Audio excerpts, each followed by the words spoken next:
I'm not a bounty hunter.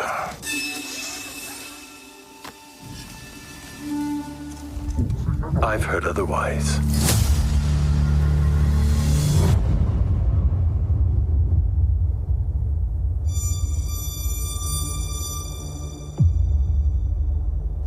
I know that you sit on the throne of your former employer.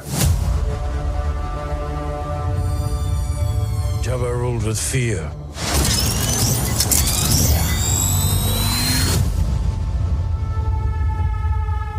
I intend to rule with respect.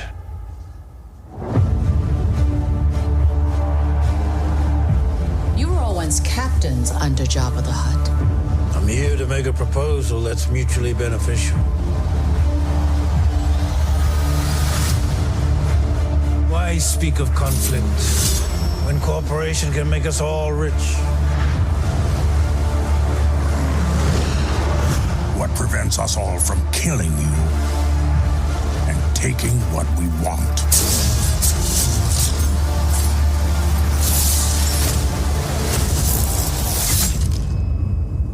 If you had spoken such insolence to Jabba, he'd have fed you to his menagerie. Please. Speak freely.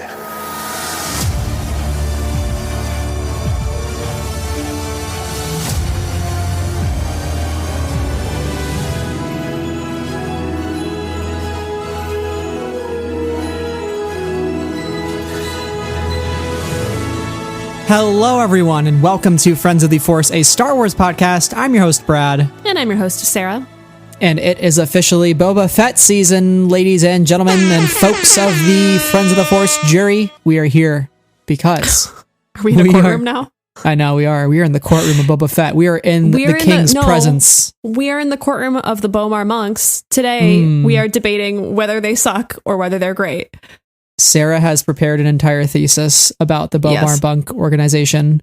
I have. The Book of Boba Fett is coming out in a couple months, and that was a nice little surprise to start Monday morning. I heard some Sunday night ramblings about this Book of Boba Fett. There were leaker accounts and stuff just vaguely posting Boba Fett gifs, and I was like, oh, maybe this means something. And then lo and behold, 10 a.m. Monday morning hits, case of the Mondays as we all do, and what a bright spot to open up my week.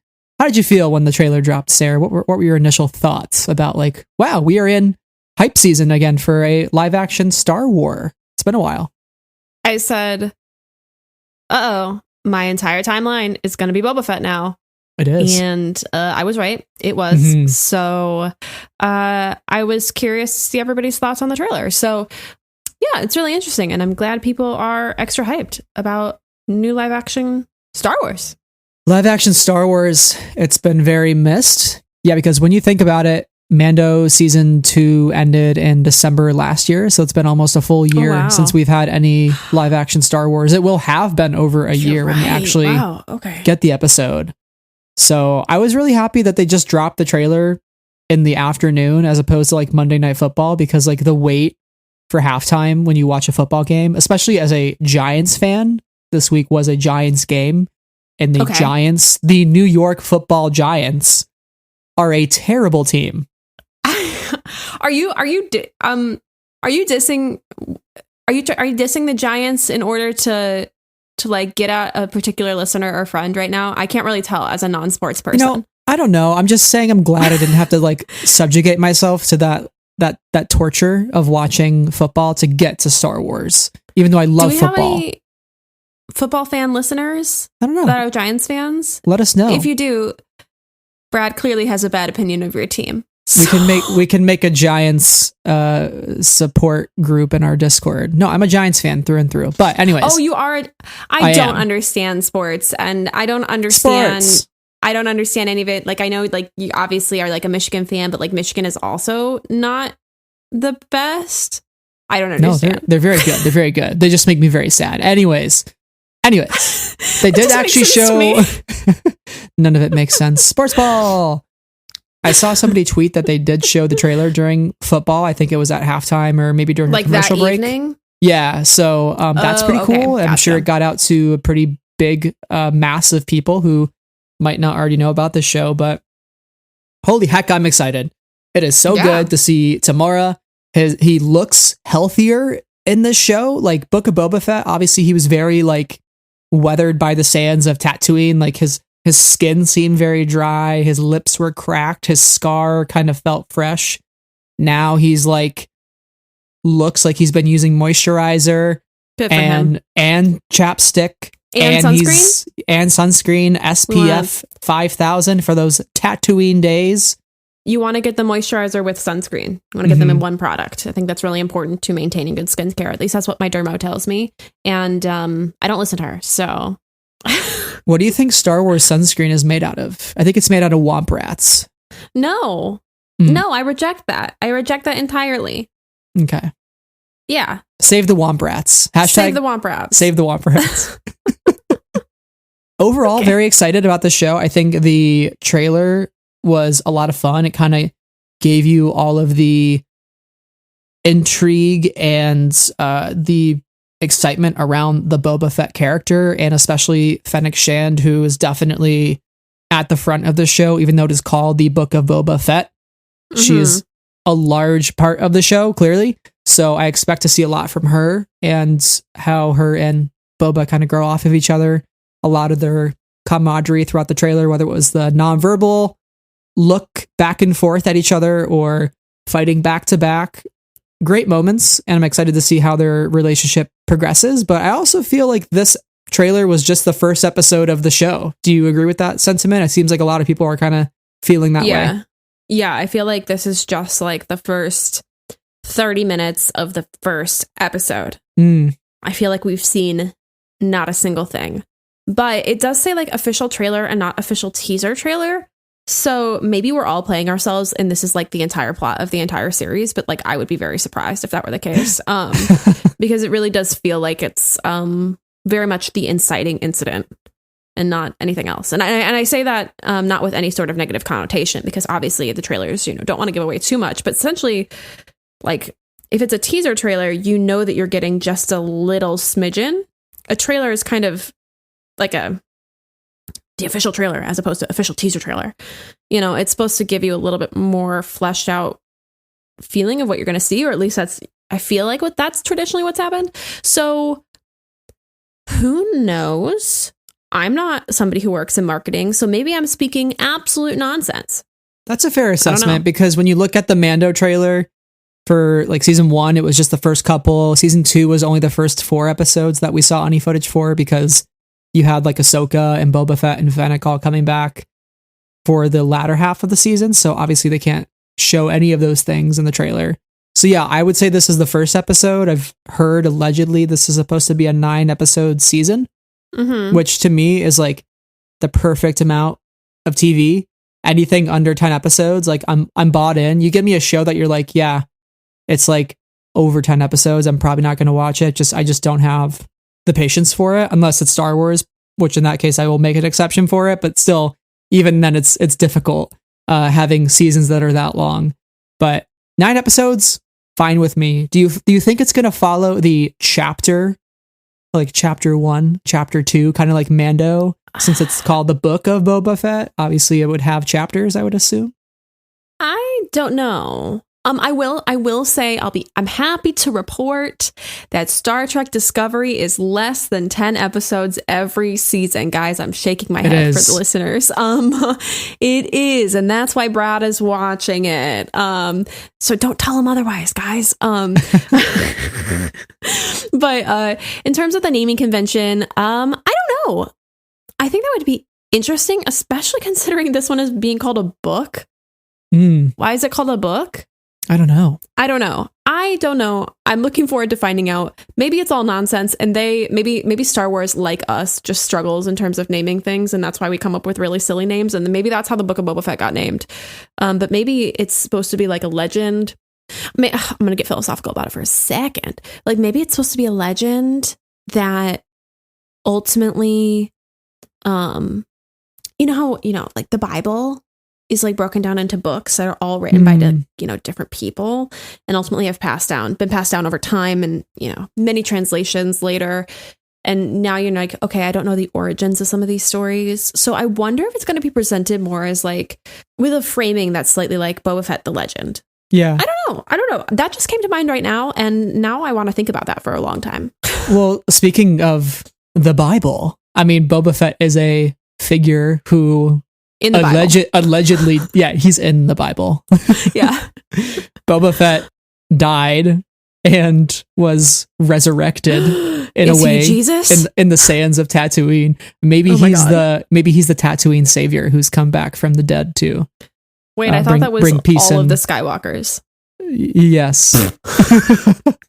I think. I don't know. That was maybe a mean joke for the Skywalkers. The first thing we see of like the bad things happening on Tatooine from a Skywalker is like, you know, the burning of Aunt Beru and Uncle Owen. I was thinking, who's the other guy? I'm such a fake fan. Cousin Steve. Klieg Lars. Klieg Lars. How could you forget the Klieg Lars Twitter account? Oh man. Oh my god, yeah. Where is Klieg Lars? What's he doing? Okay. Yeah, that's I'm the so new best sorry, account. guys. I'm such a fake fan. This is why I get stressed out about doing the podcast. Anyway. But no, I mean, real talk though. I mean, there is something to be said about like Boba Fett kind of being this sort of figure who is coming back to, it seems like, liberate Tatooine in a way, because, you know, in one part of the trailer, he says that Jabba ruled with fear and he intends to rule with respect. So it sort of begs the question of like, what is Boba going to see his role as on Tatooine? Like, what are his intentions? What does he hope to gain? Like, is it power? Is it justice? Is it balance in the sort of underworld scales, right? Like, but then there's also the part of him in the trailer that's like, hey, if we cooperate together, that's mutually beneficial for all of us. It makes us all rich. So there seems to be a part of him that is still tied to the money, but also I feel like there's going to be more beneath the surface, because like the Disney Plus synopsis sort of hints at him wanting to reinvent himself on the sands of Tatooine with Fennec. So like, yeah. Do you imagine him being more of a changed character as opposed to like a static one throughout the series? I hope. I hope he's layered. I have some concerns with like helmeted characters and like the layers you can put on a helmeted character because you can't see their eyes. But that being said, we are getting helmetless Boba, which is truly important to me, genuinely. Like, once Kylo took his mask off, I was like, oh, I understand him now. I get him. And I feel the same way about Mando in that episode where he has to have that moment where he takes his mask off and it's clearly very troubling for him. So like, I hope that we get a really layered and rich character, and I have no reservations or issues with Tamura's acting. I definitely feel like he can give that to us. It's just like, is the writing doing that for the character? And I think that's the biggest question. Like, is the writing going to show him ultimately, like, if this is all from the first episode, is the writing ultimately going to show him as this like ruthless killer hero for the, you know, misogynist? I don't know. I sincerely hope not. But in terms of the very, very one sentence synopsis, no longer just a hired gun, Boba Fett reinvents himself on Tatooine alongside Fennec Shand. This gives us a couple of things. It does suggest that something has shifted in him, that he is doing something new, that he is attempting to like change his own fate. If you had a chance to change your fate, would you? Don't judge my accent. I'm just going here for the meme, okay? You know, like him sitting on the throne in that like post credits teaser trailer thing from last year signals that he's kind of going for something different, but also that he's kind of embracing a part of himself, if that makes sense. I don't know. What do you feel about like it being like on Tatooine, perhaps sticking there? Do you have thoughts about that? Because I know that I do. Yeah, I do want to go back to one thing that you had mentioned about him sort of being, sure. What was it? You said like a champion for maybe a side of the a side of the fandom that, you know, we don't really associate with, right? Because I think and I recognize that that's a generalization, because like there are plenty of wonderful people who love Boba Fett and, you know, have always loved this character, and like you are obviously included in that. And I don't mean to make a complete generalization about it, but I think for me, like, part of the reason why I gravitate away from certain things in fandom or in Star Wars is because how sections of the fandom behave around these characters. And for me in the past, Boba Fett has been one of those characters. So that's what I'm trying to get at there. Yeah, and there's definitely some truth to what you're saying, because I feel like for quite a while, Boba has been claimed by like a side of fandom as sort of their champion, right? And I think oftentimes the really hateful parts of the fandom use him as sort of a shining example of like the sort of gritty macho Star Wars that they want. And so what I hope the series does is, yes, still have him be like a total badass. Like I want him to be like awesome and doing cool shit like he did in Mandalorian chapter 14 when he was like shooting people with wrist rockets and stuff. Like that stuff's awesome, right? Yeah, it was fun to watch. Yeah, but it can't come at the cost of the story. And I think this show could do wonders if it flips Boba Fett on his head to make him a more layered and like morally complex character. Like I did not like the iteration of Boba Fett in the recent bounty hunter line where he just kind of like kills people and is like, I killed somebody, you know, because that's not the Boba Fett. Of the bounty hunters, but correct. The other bounty hunters line. Yeah, comics the one confusion. Sarah. Yeah, the one that was before were the bounty hunters. It was like called bounty hunters, I think. Gotcha. Okay. And yeah, I didn't like the way that he was portrayed in that. I thought it was a quite violent, and I know he's a bounty hunter. I know he does those things, but I think the character is at his best when he has more than meets the eye and like still has some sort of moral compass. Like he was willing to help Mando save the child. He was willing to do that just for his armor. And like he kept his word. He didn't go back on the deal. Right. And makes me wonder, like, what changed in Boba Fett? Like, was it the Sarlacc pit? Was it being left to die on the sands of Tatooine and have to fend for himself and like realize that he is no longer part of a larger power structure in the world, that he can kind of be a nobody for a while, a nomad wandering the desert to come out on top a better person and wanting more out of the galaxy than just more senseless death, right? Because I guess in a sense he was on the receiving end of that sort of death when Jabba's sail barge was attacked. So it's like, you know, what did all of that afford him in the end? It kind of afforded him the scars on his face and probably the scars on his heart. You know, like I have to imagine really, I know, right? It's so poetic. Yeah, you really got to like the soft meat of it all, and like, you know, in his heart, and you're like, wow, okay, maybe he's a soft boy after all, deep down. I mean, he saw his dad get beheaded, and he was like, wow, I'm sad. And maybe he's held that sadness with him his entire life. Well, I mean, that's a good point though, because if it's called the Book of Boba Fett, a book has many chapters, including the ones before what you're reading. So, like, do we get some perspective on Boba reflecting about Jango and like what living with that growing up was like? That's the sort of stuff I really want to get into, some really deep character driven stories where it's like, how did Boba deal with the loss of his dad? Is he still dealing with the loss of his dad? Like he still carries his chain coat around in the armor. Like is that a remembrance for him? And I want all of that. I want all of that messy complexity. I want Boba to be somebody who is imperfect and also struggling, and will also make decisions that shock you, because that is what is going to draw me into the show even more. I love Boba Fett. He's always been one of my favorite characters growing up, simply because of the armor. And I would love to just see him completely reinvented, as the synopsis says.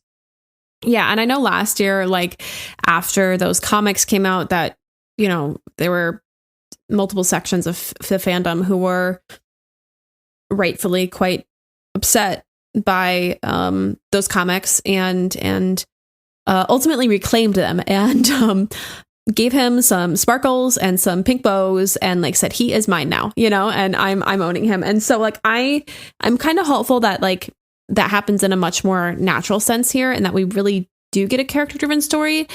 I think for myself, like I have some hesitation that will be the case, just because, you know, like Mando didn't work for me. And so like live action in this new era hasn't totally hit for me yet. That being said, I'm still holding out hope, and I I think that this show has the potential to be a little bit slower and more character driven. And gosh, I'm going to sound like a fool in a month and a half when the show comes out. But like, because going back to that sentence, very broad summary, it does say reinvents himself on Tatooine, which gives me the hope that we will stay on Tatooine.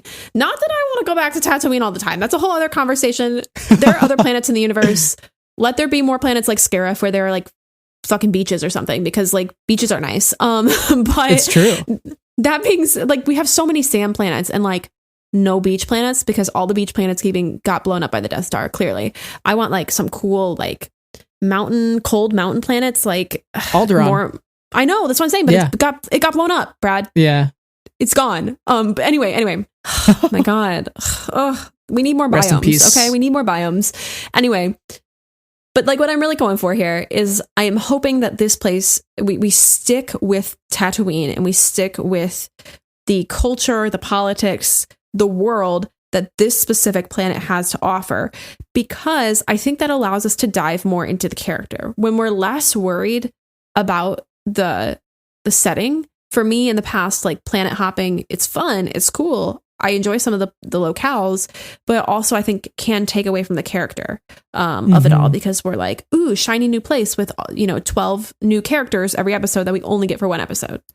If that makes sense. So I'm hoping that we'll be able to dive into more relationships, more than just Boba and Fennec, and relationships with the politicalness of it all, relationships with those people outside of the political realm. And by that, I kind of mean Jabba's palace and that sort of stuff. But I don't know. What are do you think it's going to move around more? Because if we're both talking about how we think this is both from the first episode, that is a complicated question to answer. But my initial thoughts are, I think we will stay mostly grounded on Tatooine. But like we said, we think this is mostly from the first episode. And I would imagine they're going to be holding a lot close to the vest, because we didn't even know about Baby Yoda when we saw the first Mando season 1 trailer, right? So like, is there going to be a massive episode 1 reveal at the end? Like, is there going to be a Cad Bane sort of reveal, like somebody that Boba's going to have to go up against for the whole season that was just unexpected for him, right? Because at the heart of the story, Boba has claimed the throne of Jabba. Jabba was like one of the most respected gangsters of the underworld. Like people respected Jabba, but that's because Jabba ruled by fear. So now that seat is vacant, that power is vacant, Boba's going to have to defend that. Do people come to Tatooine to try to fill that seat? Or do other worlds, like let's say like the Narshadas or the Pike world, I forget, Obadiah, I think it's called. Do those planets start to root themselves as sort of the new central power of the gangsters and the crime syndicates? So that's the big question, is do they come to Tatooine, or does Boba have to go around the galaxy to root out the rise in new crime? That's the big question. I think that'll be interesting to see unfold one way or the other.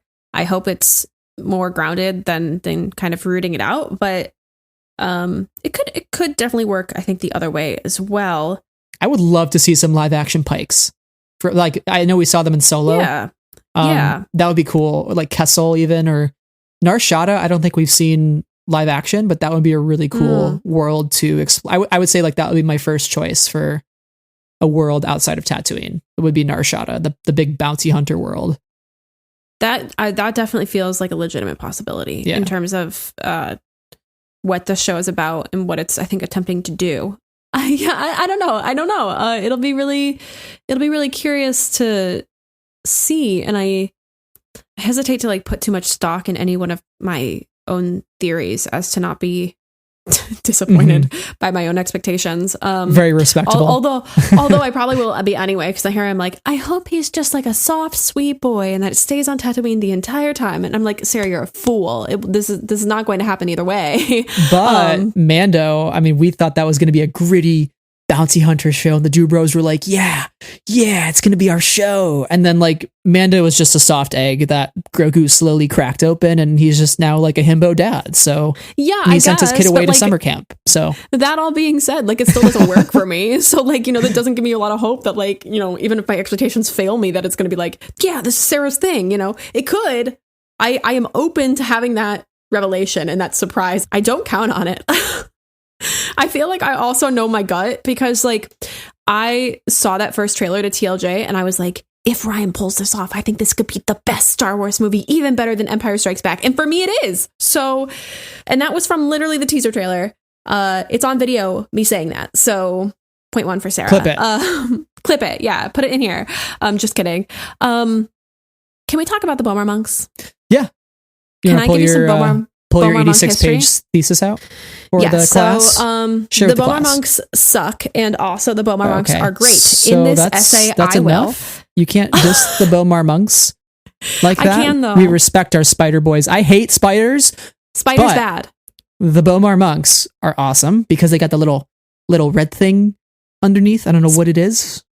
Exactly. Spiders bad. Is it like sriracha sauce in there? I don't know. Oh my God. Or like Frank's Red Hot. They got Frank's Red Hot down there. I hate this. See, this is not helping your case. This is not helping your case. What is going on in your brain? I don't understand. Okay. Anyway, the Bomar Order. The Bomar Order, which consisted of the Bomar monks, which was a religious order that believed in isolating themselves from all physical sensation to enhance the power of their minds. Okay. Do you want to know what's in the jars? I do. To that aim, the enlightened monks had their brains transplanted into nutrient-filled jars. Whenever they wanted to move, those bottled brains used spider-like droid walkers. Older monks using 4-legged walkers, while more recent ones use a 6-legged variant. Okay, have you learned things? Are you disturbed? Have you decided that spider's bad? Because I already have. Those things sound terrifying. Ladies, gentlemen, members of the jury, this is from Wikipedia. So you can find this yourself on Wikipedia as well. But here's the deal that I learned today that was actually very exciting to me, and why I was like, actually, Bomar monks good? ? Jabba the Hutt assumed control of their monastery, Jabba's palace, Bomar monk territory, Bomar monk monastery. Okay. And but Jabba was a nice guy. He was a good dude. He allowed them to still, he's like, I own your place now. It is now my place. I don't call it the Bomar monk monastery. I call it Jabba's palace. It's my place now. Thank you so much for your input. But no, but they said, but Jabba said, I did take your place and I did change its name and I'm in charge now, but I will let you, I will allow you to still live here if you want.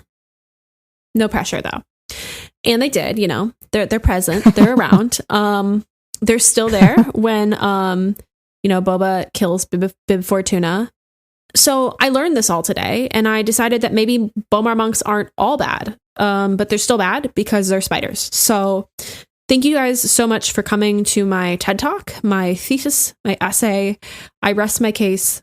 Members of the jury, please vote Bomar monks bad. This whole storyline has become so convoluted because I'm talking like a dissertation, we're talking like academic, and then I'm also a lawyer. I don't know what's going on anymore, but spider's bad. Thank you so much. The Bomar monks have feelings, so I think you're just making them feel bad. No, they don't. They just got their brains in some soup. They quite literally don't like feelings. At least physical feelings. And that's why they put themselves in a soup glass jar. Good soup. Bad soup. Bad soup. All right. Well, I'll let you have your Bomar monk moment. But for all of you out there who are a part of Bomar monk nation, those things did make an appearance in Return of the Jedi. So we are satisfied. Let's talk about some of the other creatures in this trailer. So we saw an Aqualish, I believe. We saw the guy who looks like the dog barber from Halloween Town, sitting at the table. What? I'm sorry. I don't know this reference off the top of my head at all. Sorry, not a dog barber. It's a werewolf barber. So he kind of looked similar to the dude who sits at the head of the table in the Boba Fett trailer, but he looks like the guy from Halloween Town. We also have those Trandoshans, which the Trandoshans look amazing. By the way, if we're having Trandoshans in the show, give me Bosk. I would be a huge fan of Bosk because it's been a while And I feel like it'd be kind of fun for Boba Fett to go up against some of his old bounty hunter adversaries. It'd be a fun time. It makes me wonder if the Trandoshans are CGI'd to an extent, because they look like really good. Yeah. And I mean, not that you can't achieve those things from practical makeups, because you can, but it'll be curious to see how their faces manipulate to figure out whether I think they're entirely practical or partially CGI. And most importantly, we see an Ithorian. Yes. And the Ithorian is speaking basic through a translator, I believe. And it sounds like Pedro Pascal. What is happening? Okay, yeah, that was my immediate thought. I was like, maybe it's like the translator like static of it all. But like it totally sounds like Pedro Pascal to me. What's up with that? Yeah, like when I first watched it, I was like, is that the Mandalorian talking right now? Or I was like, has Din Djarin become an Ithorian? But my question for you, Sarah, is it Doc Ondar? And is he trying to add to his den of antiquities on Batuu? My gut says no, but like, I'm wrong all the time. Yeah. Also, like, give me more than one Ithorian. If it is Doc Ondar, I'll be excited. But also, I'm like, give me original characters that aren't already connected places that have their own kind of stories. And I feel like Doc Ondar is so like placed on Batuu and doing his thing, but like who knows? I'm wrong all the time. We could listen back to this at the end of December and be like, haha, Sarah, you fool, the entire time. And I mean, I accept that fate if that's the case. This just made me think of another character I would love to show up in the series. If that's not Doc Ondar, which would be cool either way, but Doc Ondar has a history of working with, I don't know if like unsavory characters is the word, but maybe opportunistic. Okay. And one of those would be Hondo Ohnaka. Is Hondo Ohnaka going to show up in the series? Because he's a Weequay. So they've already done a Weequay for Mandalorian, the bartender that Cobb Vanth is best buds with. I would love to see. They look really good. They do. I would love to see Hondo show up. He would be really funny. But yeah, that's just a thought I had. Would be fun. Our the kind of leakers to trust, kind of that give you decent information or give you decent teases. One of these folks said that like, oh boy, essentially like vague tweeted about the kind of characters that are going to show up, and they were like, oh boy, buckle up. So I really do think anything is possible, and my one hope is that it doesn't become the cameo show, because like agreed. I totally get bringing in characters that are already established. And I mean, obviously we have so much established on Tatooine already. But that being said, like, I would really hate for that to like overpower the show. And I think that the cameo show style really has the power to do that. So I'm hoping that's not the case. And that anyone who does show up like really, really has the reason to be there and interacting with this particular character. So fingers crossed, ladies and gentlemen. Yeah, that is an important thing to acknowledge, because as much as I do love a lot of the cameos from Mando season 2, I think it did distract quite a bit from Din Djarin and Grogu's relationship quite often. So I would, I'm always a fan of like seeing characters pop up.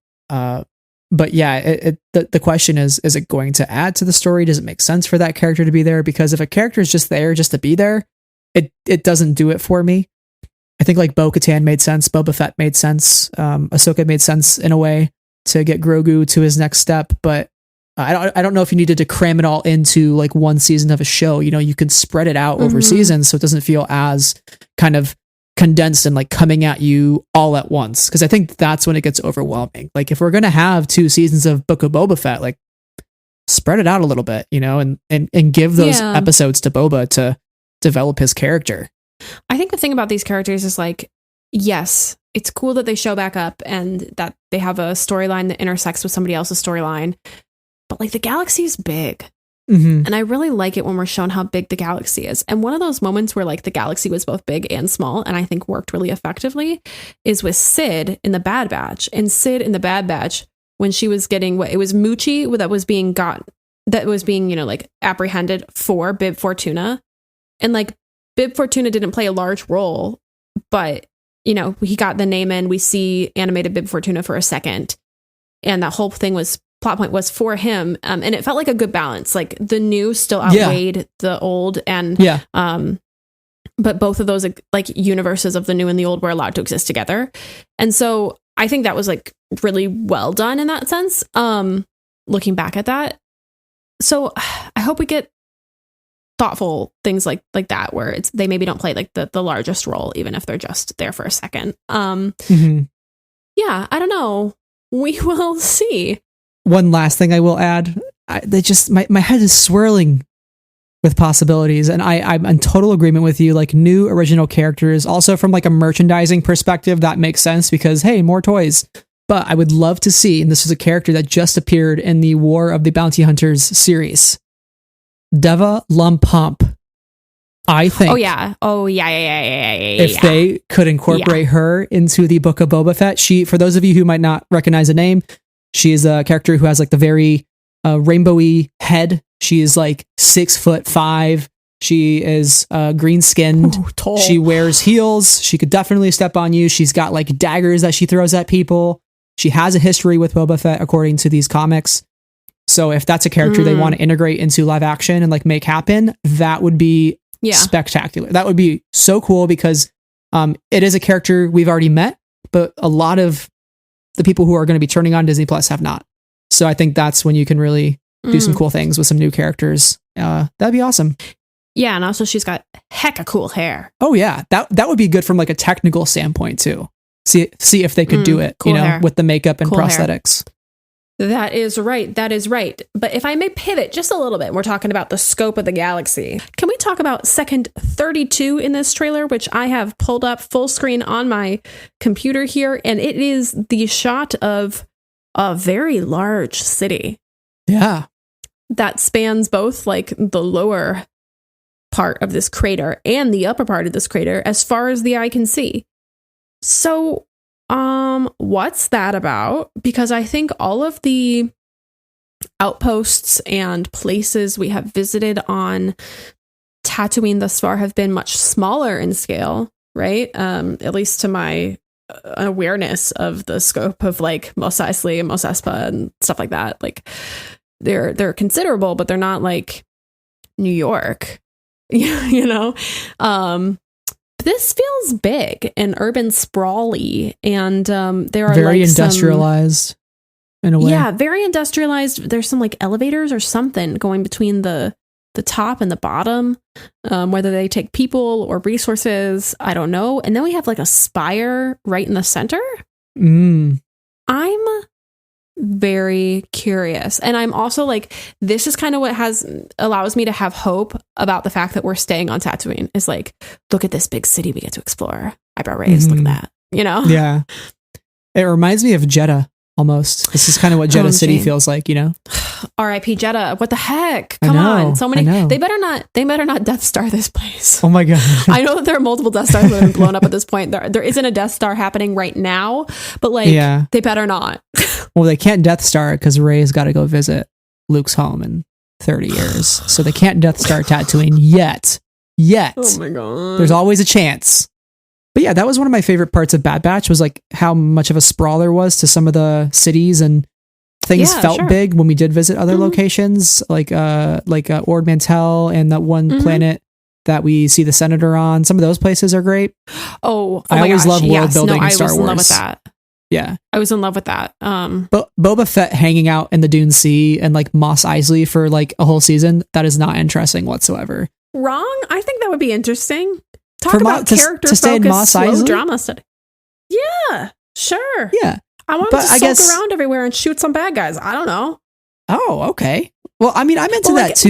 But I like seeing other Moss areas, you know, in Tatooine. Like we kind of saw like Mos Pelgo and where Cobb Vanth was. I think kind of exploring some of those other cities, it could be interesting. Is there territorial issues going on, or people kind of trying to take over other places? You know. It's like, yeah, I guess, but like, I hope the entire Obi-Wan show is like him sulking around in the desert. Like, if Boba Fett wants to sulk around in tiny towns, sure, I don't know. But that being said, though, like I do think that the big city vibe leaves room to explore, and on Tatooine, so like I hope that that's what we're getting with that vibe. Well, I think Boba might not be sulking the whole time because he's got a pretty good partner in crime around with him. We haven't talked enough about Fennec. But what are your thoughts on Fennec being at the forefront of this show? I love the fact that, Tamora and Ming-Na, like, honestly, like, you couldn't ask for two better people to headline a show right now. Like, they are just like such bright spirits. Tamora is living his life. Like, it is so good. Like you said, seeing his helmet off and like seeing his face. If you're going to have Tamora Morrison on your show, you better show me his face like the whole time. And same with Ming-Na. Like, I cannot wait to see all that. I hope she has different costumes. Like, please. She's been in the same thing for 25 years. What do her and like Boba, like, do they have like nightwear would they go to bed with? Like, does Boba have pajamas? Does Fennec have a nightgown? Like, what do they wear to bed? I just want to know, like, the simple things in life, Yeah, I guess. I don't know. I just want to see them be everyday people. You want to see what their house slippers look like and like where they put them in their house, and you want to know if they're messy people or clean people, and or like if they have all their books organized alphabetically or by rainbow colors. You want to know all these mundane details they let you in on who these people really are. But I think we're talking about domestic life with Boba and Fennec, and that leads us to the important question of will they kiss? They better. Yeah. I mean, I desire romance. I have faith. I don't know. I do too. I think you could have romance be a part of the show.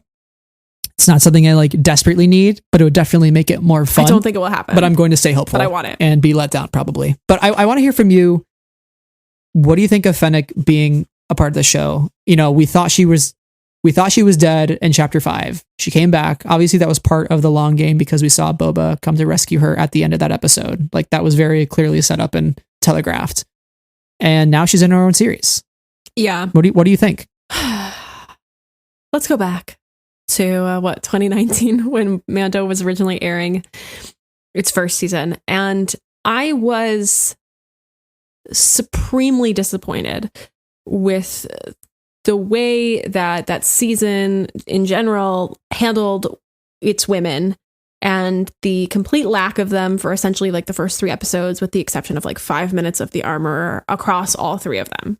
Then we get this one episode with the icon, the legend, Ming-Na Wen, who, has been a badass her entire career, and she's immediately gone. And this is why I kind of have a problem with like the Jumping Planets cameo show, because it really only allows kind of these sorts of characters to show up in one place at one time. But she's supposedly dead or seriously injured at the end of this episode, and I was just so disappointed. There was an outcry from a lot of people. It was huge, especially considering the context of the rest of the season and the rest of the season's women, right? And so like immediately people were speculating, oh, that's Boba Fett. I wonder if that's Boba Fett. Is she alive? Is she dead? And I know they were playing the long game. I get it. But I'm still frustrated about how that was handled. Not only considering, Mandalorian season 1, but like all of Star Wars and women, but like another conversation for another day. So I was happy to see her come back in season 2, and she got some really badass moments, especially in the meat of like the action of episode 14, which we both watched recently. Thank you. Which I had a good time with. And that one shot of her like jumping off the rock and like shooting, I was like, oh, this is so cool. She's so cool. Yeah. And so I was excited about that. And then also obviously her in animated form, on Bad Batch, it was excited to have her there. It was clear this whole time they've been setting her up to be a major player. Thank God.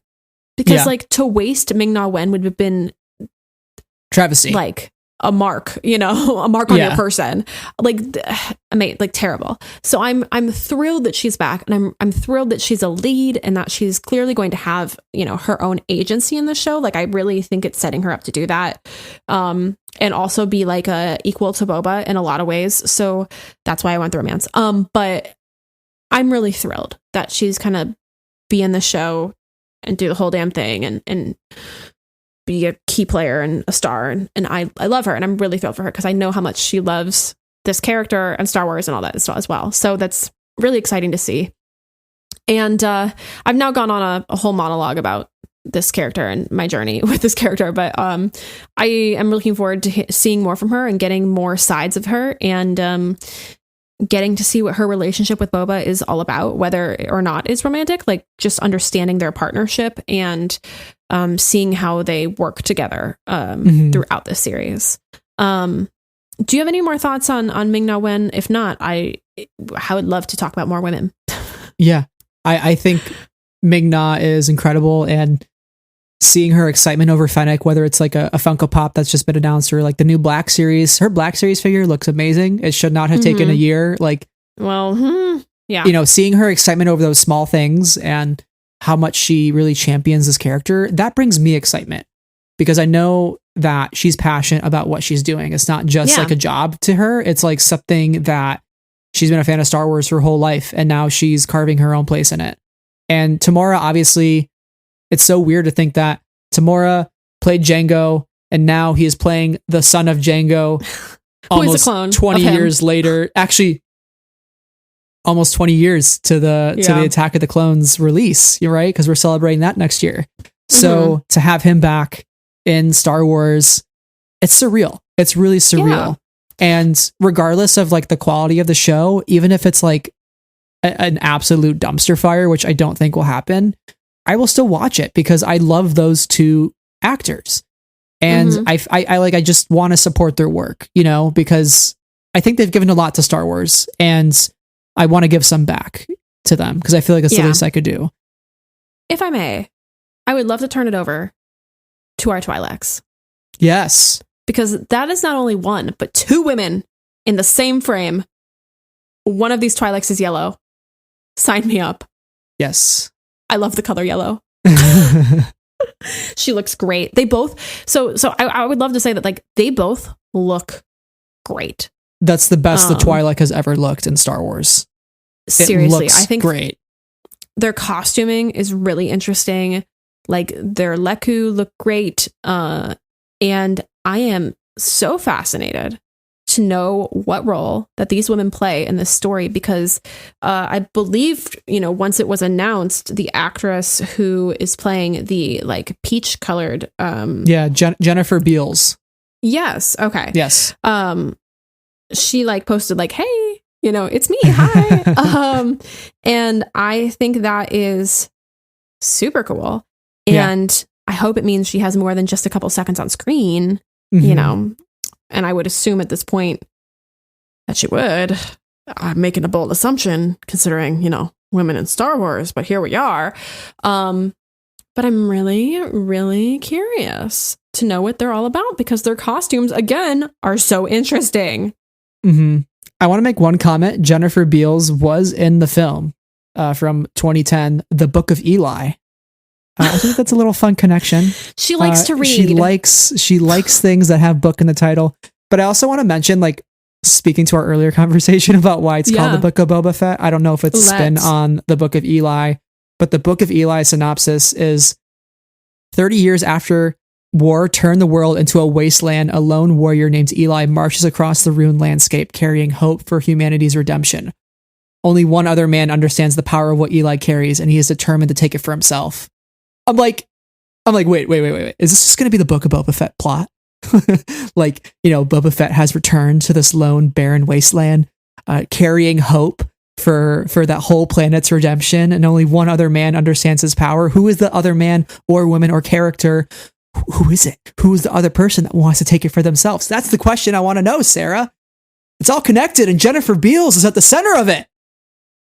All right, I'm off my soapbox now. I'm very excited. Okay. I'm curious if there's any inspiration from this film. Just a thought. I'm so sorry to the Book of Eli stands out there. I've never seen this movie. I have never either. But you need to know, Brad, that it was written by Gary Whitta. And you also need to know that it starred Denzel Washington. So yeah, Denzel Washington probably that's what we need slaps. To know for if you are like me and just did not know much about this movie. That's the key information. Jennifer Beals, Denzel Washington, Gary Whitta, Book of Eli, 2010. that all being said, perhaps I think some of the themes might be clear parallels between the two, whether intentional or unintentional.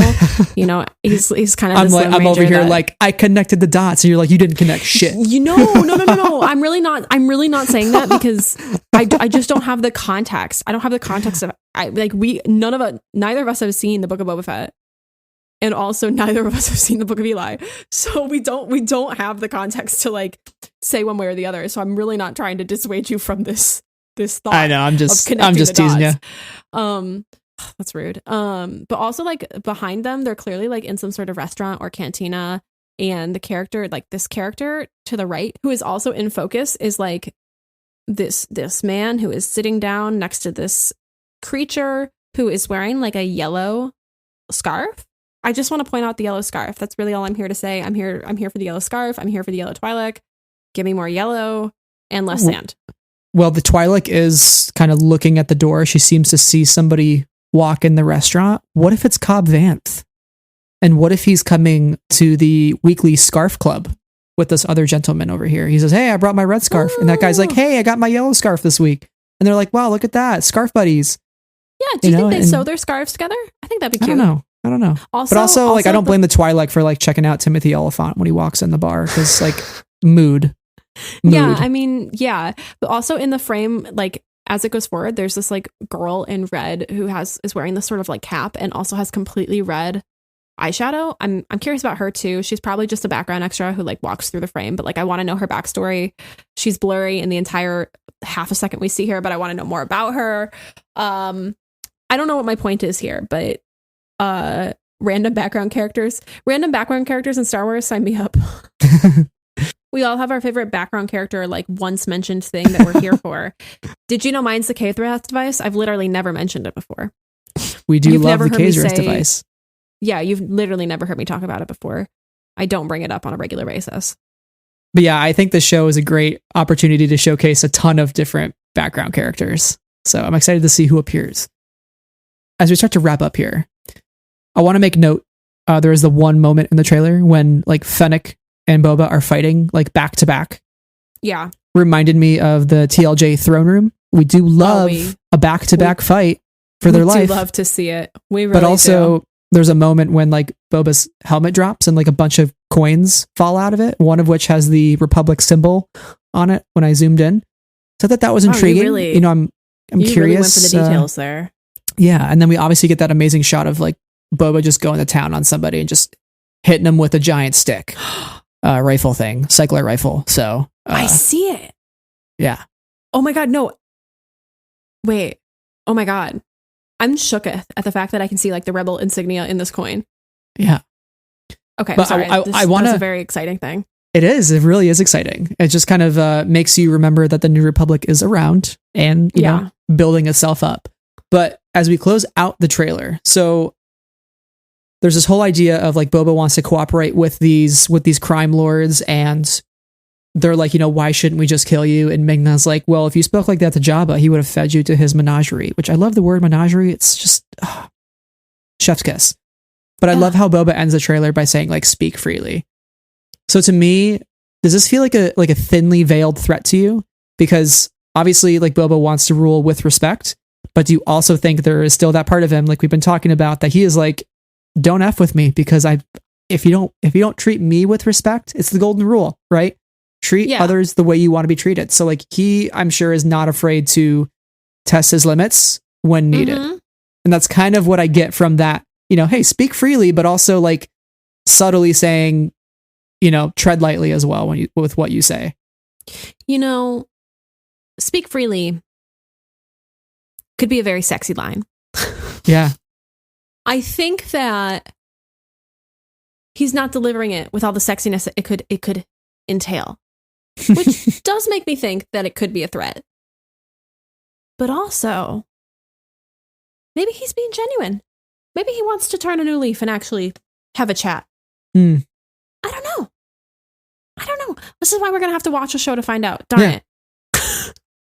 Darn it. I guess we have to actually do the thing in order to understand what the thing is telling us. I couldn't help but notice he set up that dinner table, which by the way, Boba's first on-screen dinner since 1980. Has the man eaten in the last 41 years is my question. No. Great. What will he eat is my question. My next question. We don't know, but I'm excited to see what Tamara eats. You know, if I may speculate for 1 second on something that has no potential of happening, I really hope that this dinner scene has the same attention to food detail that a show like Hannibal does. Hannibal was all about like watching Hannibal. Okay, it was a lot more than just like watching him make food, but like a lot of it was about like, let's watch him cut up this clearly human meat and make a fine dining dinner out of it. I want that same vibe from Book of Boba Fett. And I know it won't happen, but a girl can dream. Makes you think of Denethor from Return of the King, when we get a lot of those like close-up shots of him like eating the tomatoes and like the reds like dripping down his chin. Exactly. And he's like cutting the chicken. Oh, just, it's good stuff. Good stuff. But I did notice he set up this table in like the main hall, like in front of like Jabba's throne. Like, are one of those Trandoshans sitting over the 100%, 100%, the infamous Rancor pit door, trap door? Yeah. Like, is he just like speak freely and they're like, you suck, and he's like, and then just presses the button and one of them drops down. I guarantee you that's something that will happen in that scene, because I'm like, you don't set up I hope so. the dinner in there and not put a seat over that door just in case. Boba's too smart. Yeah, okay. I'm so curious about this dinner scene. I want to pick it apart, even though we literally get 2 seconds of it. Yeah. I'm gonna refrain. Next time. Did you have any final thoughts on the trailer before we give our closing thoughts? No, I think I've literally talked for an hour, which is more than I expected to say about any of this. So yeah. Nope. Overall, the most important line from this trailer is the first, which is, I'm not a bounty hunter. And that is going to be the core of the show. Whether or not the show lives up to that theme it's trying to set up will remain to be seen in December and through January. But I have a lot of faith that the show is really going to reinvent the character in a meaningful way. And I'm excited. I'm excited that we got Boba Fett back in our lives with Tamora at the forefront. I mean, it's just a good time, whether or not you like the character or don't like the character. I hope that Boba can speak to every Star Wars fan in some way, like whether it's a small moment that you really enjoy or like whether it's a really cool badass moment. There's a lot to gauge with this character, and I hope that everybody can glean something from Boba in the months to come. Yeah, 100%. I'm with you. Well, if you enjoyed this discussion on the Book of Boba Fett trailer, stay tuned for more come December, because there will be some coverage around the Book of Boba Fett, week-to-week coverage. So get excited, because it'll be such a fun time, and I'm sure there's going to be a ton to pick apart every single week. Hopefully these episodes are about like 40 to 50 minutes. That's kind of ideal. I don't really want too many episodes shorter than that. So hopefully Robert Rodriguez brought the goods. By the way, so excited for Robert Rodriguez. He's awesome. We are very lucky to have him in Star Wars. And his action directing, again, guys, I watched episode 14, chapter 14, like last week for the first time in preparation for looking at this stuff. And his action directing is really fun to watch. So I'm looking forward to that. Absolutely. Do you think we'll get any Spy Kids cameos? Like Antonio Banderas? Is he coming into Star Wars? Fuck yeah. I hope so. Oh my God. Second, Antonio Banderas and Alan Cumming. Those are my 2 requests. Oh my God, give me Alan Cumming in a Star Wars. The way I would die. Okay. Different podcast, awesome. Different day. Okay. We'll start a Twitter campaign. All right. Could be hashtag coming for Star Wars. All right. On that note, everybody go use that hashtag. But make sure when you use it, you actually post a picture of Alan Cumming so people know what you're talking about. Let them know you heard it here first. This is not a family-friendly podcast today. Well, with all that in mind, if you want to hear more of our Star Wars thoughts here on the podcast, you can follow us on Twitter, Instagram, and YouTube. And you can follow Sarah and I on Letterboxd, Goodreads, and Twitter. Sarah also has an Instagram called Sarah's Puzzled Pages, where she talks all about books. We love a good Star Wars book, especially. So stay tuned for more on that in the coming months. We do love a good book. Could you say the Book of Boba Fett? We could. Maybe? Yeah. Is it going to be a good book? Are we going to rate it 5 stars? I hope so. You know what? everything is coming around for us, because you remember when we did Bebo's book report?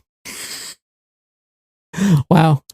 We were always meant to cover books here on the podcast. That's genuinely too much. I'm gonna have to go think about that for a long time after this. But I am also here to tell you that we do have a Patreon. Tiers start at just $1, and we are so grateful for our patrons who help make the show happen. They are the lovely Amy, Anna, Brian, Cheryl, Deborah, Donnie, Elegy, Jesse, Jen, Knights of Ren, Huang, Levi, Lindsay, Lucy, Marie Claire, Neil, Rachel, Sarah, Skytalkers, Saber Bouquet, Travis, and T.